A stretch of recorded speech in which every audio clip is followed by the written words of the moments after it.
the COVID-19 is on the rise. So that makes me kind of wonder, is it could possibly be another shutdown? So that's something I would like to, to hear the thoughts of the panel. Also, how's that going to affect us? Can you imagine folks being shut down again? All right. It's a lot of things going on right now. Okay. Let me see what else. And also, speaking of the election, the new administration, what are their plans, and how is that going to affect the small businesses? That's including many of the businesses that is in the nail industry, folks. Okay. Let me see what else. Okay. Of course, we're talking about the taxes. Will it increase? Will it decrease? And how would that impact us? Lots of good information today, folks, that I would love to hear about. And of course, we've been discussing about, in California, folks, we've been discussing about the AB5 bill. I definitely love to get an update on that. And of course, if you guys know, follow the Proposition 22 in California just passed. That has to do something with the driver. I'm really not clear about it. Hopefully, they will be discussing about it. You see, there's a lot of topics going on, folks. And to be honest with you, that's just some of the topics I would love to hear them discuss about.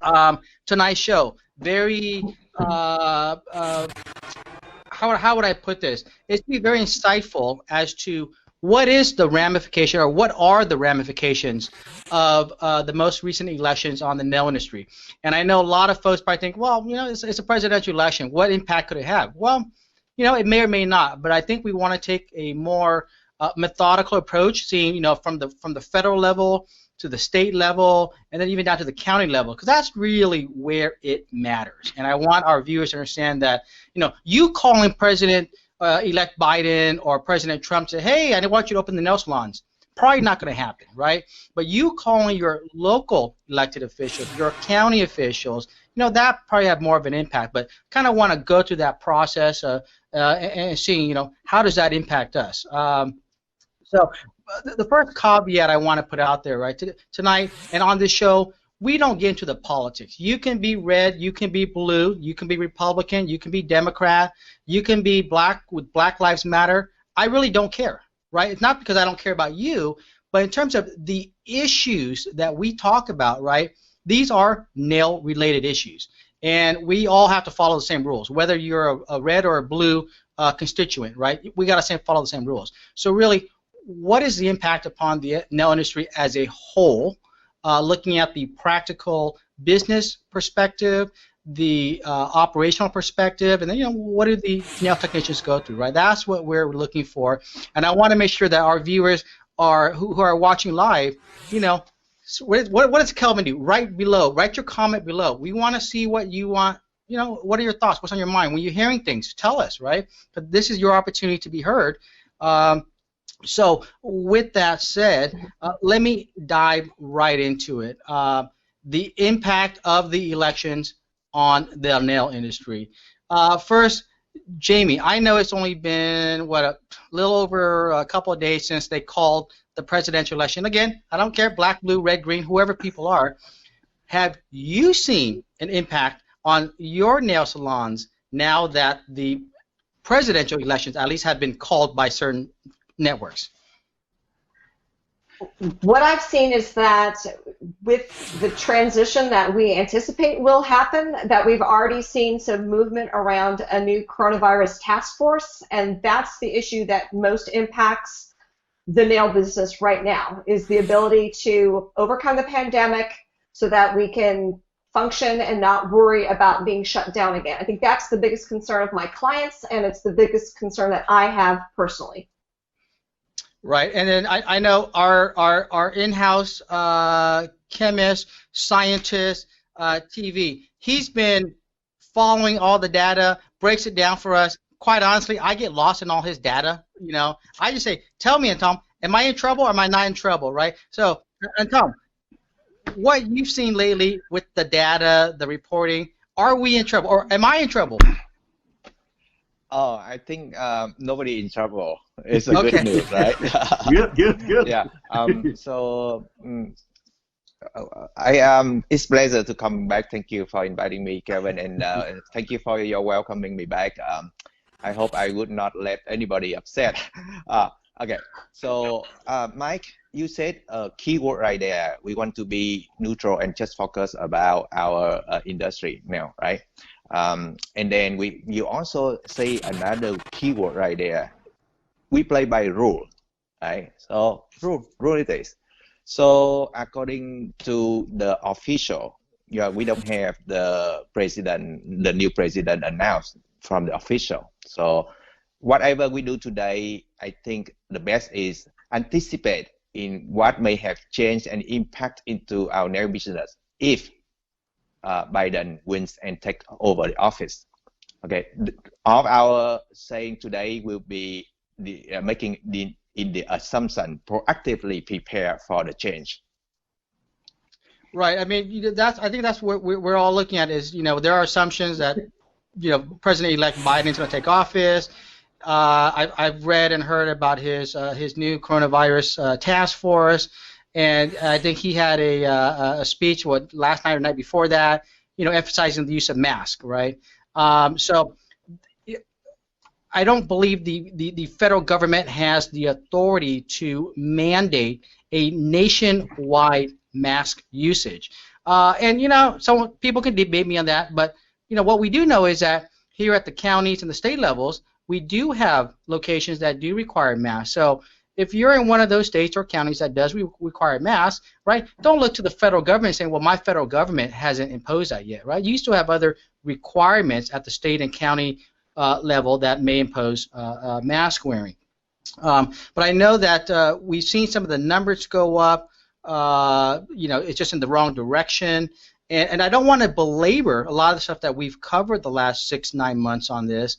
But, and Phuoc, if you have to go or be subject to another lockdown or a modified lockdown that we've experienced here, at least where you are in Orange County, do you believe your nail salon could withstand another round of lockdowns? If it is lockdown, personally, I think it's very bad, and try to survive too. But if it lockdown unspecified amount, I don't know what to do with that. But yes, I do prepare for the second lockdown if it is. I would hope that before they come after us again and say that we're not able to control what we're doing in our businesses, that they look at some of these other businesses and think about that. And again, we know that social gatherings are a huge issue as people are getting more and more relaxed about this, and they want to connect with their friends and family. And here we are coming up on Thanksgiving. I'm not doing Thanksgiving like I used to. So I'm making a sacrifice. And I would hope that my clients would be willing to make a sacrifice, and everyone in my neighborhood and community would, just so that we can get through this and have something to be proud of come the new year, that we will have hit a peak and that we're now going in the right direction with the numbers. There is now going to be a vaccine. They found something. I'll probably get it. And Tom, what do we say to those folks? The vaccine is a good news yesterday. It's claimed to have a 90% effectiveness. Effectiveness meaning it have the antibody there, and the T cell that generate out from the vaccine turn out to be present and working. Hopefully, it's working throughout all of the ages and any people group. But there is something that scientifics still have to be sure certain on, is that how long that effective antibodies or the T cell last in our body.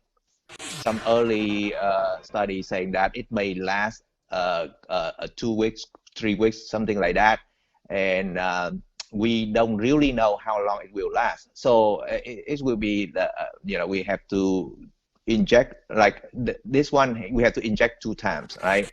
3 weeks apart. But maybe a couple months after that, or half a year after that, we have to inject another dose. So meaning the number of doses supposed to be available for the public quite a lot, in order to make the population, slow down the COVID to the negligible level. So if we wait until that happens, and ignore other measures like wearing masks and grouping together, then we may put ourselves into a wrong place. Expectation too high on the vaccine. It's not going to make a change day to night or night to day too fast, right? With these new social distance requirement, the PPE requirements, how has that affected your salon? Are you seeing it having a very financially draining impact? Are you seeing customers reluctant to come in? Kind of share with us your experience on the last several months that you've been open. As I told you before, we increased like $2 or $3 per service. Most of the customer, they okay for that one, but I still have one or two customers asking the price. But I try to explain for them because most of the PPP and all of the working folks or something like that, and then they, the customer will be happy for was happy for that. So I don't have any problem with that price increase. And yes, for the sanitizer and for the mask and for the glove and something like that. I remember before only the manicurist using that, but right now it's me and my wife have to use it all the time. So I believe it costs a little more, but we increase in the price a little, so it will compensate for the PPP. So to me, that should be okay for my salon right now. We did not increase the price because I wanted to see how it would be. Establish a new baseline based on this reduced capacity. That's our biggest issue, is that we're not able to do our services simultaneously like we used to, where one of us would be doing a pedicure while the other one was doing a manicure on the same client at the same time. We're not allowed to do that in California. So that has changed the way that we have to schedule our clients. So the capacity, we've only hit maybe 60% capacity for the time. So we do have some space in our schedule, but we're also trying to figure out what the timing is. How much time do we really need between clients so that we're not having people show up too early or that we're running behind? We don't want any of that happening. And so it's been a game. We've been doing this since October 1st. We waited until the 1st of October to reopen. So we've only been at it for a few weeks, but we're confident enough that we are scheduling standing appointments throughout the entire calendar year for next year. Normally, we would have done that back in June, but we waited, and now that we're feeling confident that we're not likely to be shut down unless something, in my mind, drastic happens where the entire economy gets shut down, which I don't expect will happen. Oh, the situation very impactful in my wife business. After the first lockdown, a lot of people come back. A lot meaning a lot compared with now. It's way less than pre-COVID. Okay, so after the first lockdown, we have less clientele than before. But just like Jamie, we actually have a clean room, and very good salon. So we have a new customer, but it's not offsetting the one we lost. Okay, and then we shut down halfway by going outdoor, and then we lost another set of clients. Right, so it's like become permanent. We lose our customer a lot. Regarding price, because we have to spend a lot and we have to spend more time with one client, we also increase the price. But interesting that the net income is not changing. The net service is not changing because they no longer giving us tip. Because let's say we increase by $5 and they normally tip us $5. They stop giving us the $5. So I would suggest if we want to increase, make sure we increase more than the tip, more than the normal tip. Otherwise, we become even, right? From where I sit and the clients I deal with, I'm looking at tax implications, employment implications. For some salon owners, unemployment benefit implications, right? And you know, for that, I'm really looking at California because I don't know other states, but California. I've heard from salon owners up and down the state saying that they still have a hard time getting nail technicians back into the salon. It's just easier to stay home and collect unemployment, right? And so there are implications as a result of, you know, the changes in our government. Unemployment is a statewide issue. It's a state issue, but tax implications. First, Jamie, any thoughts on what the tax implications are with the elections behind us? I'm not that concerned about that right now, actually, because I think, you know, unless we're making, you know, millions and millions of dollars, you know, profit on our businesses, we're just not in a category of individuals that I think is going to see a tax increase at the federal level. And Right. then as far as the labor goes, you know, I would hope that we do get more clarification around how our workers, and you know, I'm just going to use the word workers, but our, you know, people who are working with us are classified. I hope that we do get that clarified more and that there's the support and consistency from the state level to the federal level. With the passage of Prop 22, granted it does not apply to any other industry other than the app-based drivers, do you believe that there are other statewide implications, especially for us in the nail industry, as to how to classify independents and employees?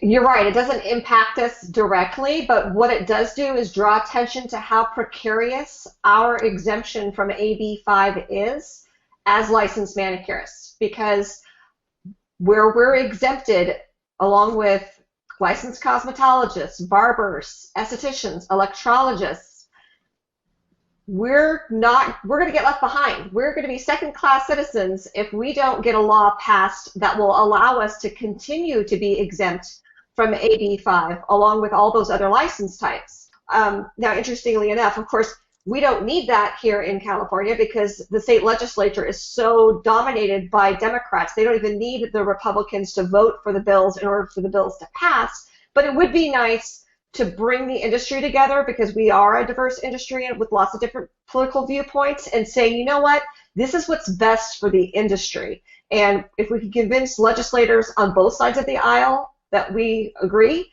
then maybe they can get on board with it, and we might have a rare moment of collaboration across political viewpoints. 22 say yes, meaning that the driver is considered independent contractor, right? And when the last time I drove, I have the Uber, that driver told me to say yes, because it's from the driver wish. They wish to be independent. It's not because Uber take advantage of them. No, they want to keep it that way. It's just this California want to change the rule, right? So now if the independent worker, the driver, want to do it independent, how can not the salon worker asking for the same reason, you know? Because they don't want, somehow some people may not want to work full time. They just want to work as they can. They have to take care of their baby, they take care of their parents. They only they're able to work in a short period of time. They cannot work full time, right? So if they work less than the time is required for being an employee, and the salon forced to be taking them as an employee and pay everything on top of that. So I think it will be a good case so that we can wrap on. How come the Uber can pass and we a nail salon cannot pass that? We don't even have to worry about that. We don't have to worry about that. No, we don't. No, because that created like a third type of classification, and that's completely separate from what we're doing. So what we need to do is demonstrate that we are complying with the requirements within the exemption of AB5. That's what we need to do as an industry, and say this is working for us. We are educating ourselves. We're educating our colleagues. We're putting peer pressure on our colleagues to make sure they're doing it the right way. that we deserve to keep this. That's what I'd like to see happen in our industry, that no one is doing it because no one is not following the rules because they don't know. If they are choosing not to, there's very little we can do to force them to do it, but let the enforcement take care of that. But I think that the best argument is, if it's working for hair and it works for skincare and it works for electrologists and barbers, and it can work for us too, we don't want to be second-class citizens within the Board of Barbering and Cosmetology and within the industry as a whole. And the thing about what you said about talking to your driver, it depends on which driver you ask, because drivers that I know didn't want Prop 22 to pass. It just depends on who you ask.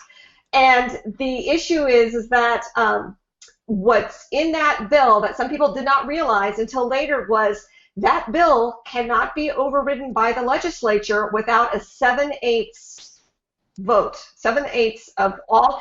They wrote that in, so essentially nothing can take it away except if there's another proposition. So expect during the next election there may be another proposition designed to overturn Prop 22, just like we overturned Prop 8, right? So the votes of the proposition thing has gotten out of hand because obviously Uber and Lyft, they have plenty of money. They bought themselves a law with $200 million, right? We don't have that kind of money. We're not going to buy ourselves a law, but we can work with the law that we have, which is we have this exemption. Let's comply so that we get to keep it.